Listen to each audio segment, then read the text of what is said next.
I can't believe we actually found a chest inside this cave we went to today. Someone even left a little treasure for us to find. Look at this massive crevasse that gave us a preview of what to expect.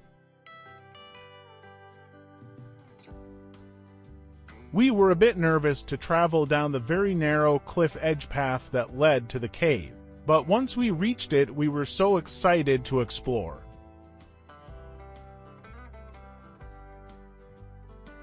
There were many passages that shot off in each direction. We were glad we brought flashlights.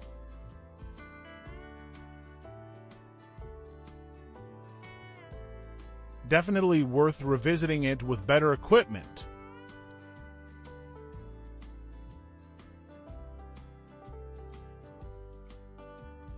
Subscribe for daily nature videos.